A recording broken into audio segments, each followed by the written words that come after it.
కష్టం సార్. అంటే కొంత ఒక విధమైన కొంచెం వాతావరణానికి అలవాటు వాతావరణం పడిపోతే అందులో కష్టం. కొంచెం అనకూడదు గానీ ఇలాగా అంటే మార్కెట్ చేసుకునేవాళ్ళు సంస్కారం లేదా అని కాదు. కానీ ఒక విధమైన సంస్కారవంతమైన పెంపకంలో కొంచెం మధ్య తరగతి అలవాటు లేదండి. కుటుంబాల్లో మనకెందుకంటే ఒక ఆత్మాభిమానం గూడా ఉంటుంది గదా సార్. 100% ఉంటుందమ్మా. హ్మ్. అగైన్ అదేనమ్మా. ఇప్పుడు ఇప్పుడు ప్రతి దీనికి లైక్ కాయిన్ హాస్ 2 సైడ్స్ అన్నట్టు మార్కెట్ చేసుకోవాలని అని అనుకుంటే అడగడం. పర్వాలేదు మనకు కావాల్సింది పని కదా తప్పేముంది అని అడగడం. లేదంటే మీరు అన్నారు వద్దు మన గురించి తెలుసు కదా. నేను అలాగే ఎలా ఆలోచిస్తా అంటే నా గురించి తెలుసు. నా కేపబిలిటీస్ ఏమిటి తెలుసు. నా నే పర్సనాలిటీ ఏమిటి తెలుసు. ఇప్పుడు నేను వెళ్ళి వాళ్ళని వెళ్ళేసరికి వాళ్ళని ఇబ్బంది పెడుతున్నానేమో అన్న భావన నాకుంటుంది. ఒకానొక సందర్భంలో పేరు ప్రస్తావించను కానీ ఒక సందర్భంలో నేను ఒక టెలివిజన్ సీరియల్ షూటింగ్ జరుగుతోంది. రైట్ ఆ ఇంటి మేము ఏ లొకేషన్ అయితే షూటింగ్ చేసినామో ఆపోజిట్లో నేను ఎప్పుడో పనిచేసిన ఒక అసిస్టెంట్ డైరెక్టర్ గారు. వారు ఇప్పుడు పెద్ద డైరెక్టర్. వారి ఆఫీస్ అక్కడ ఉన్నారు అంటే ఓకే జస్ట్ ఒక హలో చెప్పడానికి నేను వెళ్ళాను. ముందు వెళ్దామా లేదా వెళ్దాం అంటే నా కలీగ్ ఎవరో వెళ్దామండి అని.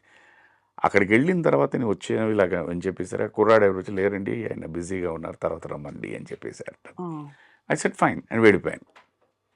నేనేమి దాన్ని it didn't even touch my. I said maybe వాళ్ళు ఏదో డిస్కషన్లో ఉన్నారని వచ్చేసారు. తర్వాత ఒక 2 రోజుల తర్వాత సార్ మీరు వచ్చి వెళ్ళారా నేనేనండి ఐఎమ్ సారీ అండి అన్నారు. అంటే మీరు వచ్చి వెళ్ళారు నా వాడు చెప్పలేదండి అని. I said okay sir cool అయిపోయినట్టు లీవ్ ఇట్ అవుట్ వదిలేయండి. సో అక్కడ నాకు వచ్చిన ఇన్ఫర్మేషన్ ఏంటి ఆ కుర్రాడు వచ్చింది సార్ సినిమా షూటింగ్ అంతా అయిపోయింది వేషాలు ఏమీ లేవని చెప్పమన్నారండి అని. So then I realised okay ఓహో ఇలా కూడా ఉంటుందేమో అందుకని వద్దు డోంట్ డిస్టర్బ్ ఎనీవన్. యాక్సిడెంటల్లీ ఎదురుపడ్డాం అనుకోండి ఎలా ఉన్నారండి బాగున్నారా కట్. అది తప్పు అంటే తప్పు, అది రైట్ అంటే రైట్, వదిలేయడమే అంతే.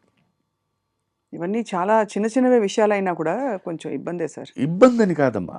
ఇప్పుడు అదే చెప్తున్నాను. అందుకనే నేను ఎలా తీసుకుంటాను నేను ఇది తప్పు అని కూడాను అదే అర్థం చేసుకోవడం. వారికి ఏంటి డే ఇన్ డే అవుట్ లెటర్సే ఒక 6 నెలలండి లేకపోతే సంవత్సరం అనండి లేకపోతే 2 సంవత్సరాలండి రోజు నాలాగే ఎవరో ఒకళ్ళు వస్తూనే ఉంటారు ఆర్టిస్ట్ వేషం కూడా. ఆయన చూసి ఆయనకి విసుకొచ్చి ఉంటుంది. కరెక్ట్గా భోంచేసే టైంకి ఇలా ఎవడో వచ్చాడంటే బహుశా ఇదేమో అని అనుకుని ఉంటారు. అనుకునే ప్రమాదం ఉంది. కరెక్టే అదే. సో నువ్వు అలాగా ఆలోచించావనుకోండి అది తప్పుగా అనిపించదు. దాని నుంచి నేను నేర్చుకున్న పాఠం వద్దు. కానీ ఆశ్చర్యం ఏంటంటే సార్ మీరు శైలజ గారు ఒక కొంతకాలం అవకాశాలు రాలేదన్నారు కదా! ఆ టైంలో ఇంత పెద్ద లెజెండ్ దిగ్గజం బాలు గారు ఇండస్ట్రీలో ఉన్నారు. చాలామందికొచ్చే ప్రశ్నే ఇది. వారొక 2 మాటలు చెప్పేస్తే అయిపోతుంది కదా! ఒక నలుగురికి చెప్తే అని. అది బహుశా వారి ప్రిన్సిపల్స్‌కి వారు ఎవరిని ఎప్పుడు చరణ్ గారినే ఆయన ఎప్పుడు కూడా పాడిచ్చు అని చెప్పరు. చెప్పరు. అలాంటిది సార్‌ని తెలిసిన వాళ్ళందరికీ తెలుసు. కానీ ఈ ప్రశ్న రాక మానదు. వస్తుంది బట్ ఆయన కూడా ప్రాక్టికాలిటీ కోసం. ఇప్పుడు విచిత్రం ఏంటంటే మా ప్రశ్న ఎప్పుడు వస్తూనే ఉంటుంది. మీరు ఇప్పుడు అడిగిన దీని గురించే శైలజ గారు చెప్పారు ఇంటర్వ్యూలో. అన్నయ్య ఎవరికి రికమెండ్ చేయరని అని చెప్పారు ఆవిడ. అవునవును. నేను చెప్పాను సార్ హిమ్సెల్ఫ్ హెస్ టోల్డ్ అవును. నేను ఎవరికి చెప్పనండి నా చెల్లెలు పాడుతుందని. ఎందుకంటే వాళ్ళకి తెలుసు పాడుతుందని. అవును. బాగుంది కేపబిలిటీ ఉంటుంది వాళ్ళే పిలుస్తారు. బట్ నేను అన్నగా వ్యక్తిగా ఏంటి నా మ్యూజికల్ ట్రూప్స్ నా కాన్సెప్ట్స్లో నా చెల్లెల్ని తీసుకెళ్తున్నాను. ఇంతకన్నా ఇంకా ఎక్స్ప్లెనేషన్ ఏం కావాలి చెప్పండి. అది కరెక్టే సార్. అది కరెక్ట్. అంటే ఇది ఎందుకు సార్ అంటే ఏదో టాలెంట్ కోసం అని కాకుండా ఒక బేసిక్ ఒక కెరియర్ ఒక జీవిత సమస్య అయినప్పుడు దాన్ని మీరు ఎలా ఎదుర్కొని ఉంటారా? ఎన్ని ఆపర్చునిటీస్ ఎన్ని ఆప్షన్స్‌ని ఎక్స్‌ప్లోర్ చేసి ఉంటారా? 7.5 సంవత్సరాల పాటు అంటే చిన్న విషయం కాదు కదా సార్. ఎలా ఎదుర్కొన్నారు సార్ అప్పుడు మరి? దట్ ఈస్ నేను అగైన్ ఇక్కడ కూడా నేను పాజిటివ్గా ఎలా తీసుకుంటానంటే ఇప్పుడు both of us cinema industry. నేను ఆ టైంకి రికగ్నైజ్డ్ యాక్టర్, తను కూడా రికగ్నైజ్డ్ సింగర్. ఇప్పుడు మా ఇద్దరు ప్రయాణం ఎలా తీసుకుందాం. ఆన్ వన్ సైడ్ తను బిజీ నేను బిజీ, ఓకే కలయిక or the spending of time చాలా తక్కువ ఉంటుంది. ఇవాళ మా ఇద్దరికి ఉన్న ఈ అవగాహన ఆ రోజు ఉండకపోయిందేమో. ఆ పని లేకపోవడం వల్లే ఇంత అండర్స్టాండింగ్ వచ్చిందేమో. మనిషికి ఎప్పుడు ఎవ్రీథింగ్ స్మూత్గా ఉన్నప్పుడు ఏ ప్రాబ్లం ఉండదు. కష్టాలు వచ్చినప్పుడే నిజ స్వరూపాలు బయటకు వస్తూ ఉంటాయి. అది గనక నువ్వు బ్యాలెన్స్ చేయగలిగితే లైఫ్ ఇస్ స్మూత్. సో బహుశా మా ఇద్దరిని ఈ అండర్స్టాండింగ్ ఇలా ఉండడం కోసమే భగవంతుడు ఇది చేసాడేమో అని నేను అనుకుంటాను. ఇది ఇప్పుడు ఆఫ్టర్ థాట్ సార్. ఉమ్. అప్పటి పరిస్థితుల్లో అప్పుడు అంతేనండి. How did you swim through and మీ తర్వాత మీ ద్వారాలు ఎలా తెరుచుకున్నాయి See, మళ్ళీ? నా బేసిక్గా అప్పుడు ఉన్నప్పుడు ఏవో చిన్న చిన్న వస్తువులు ఉంటాయి కొనుక్కున్నవి. సో ఫస్ట్ మన ఇంట్లో ఏం చేస్తాం, ముందు పెట్టేస్తాం, వన్ బై తీసేస్తాం. వన్ అది అమ్మేయడమో ఏదో చేస్తాం. That's how I went through. That's how we went through. తర్వాత ఏం చేయాలి అని సరే మళ్ళీ నేను I went to Taj Coromandel. మళ్ళీ ఉద్యోగం చేయడానికి అడిగాను, నవ్వారు.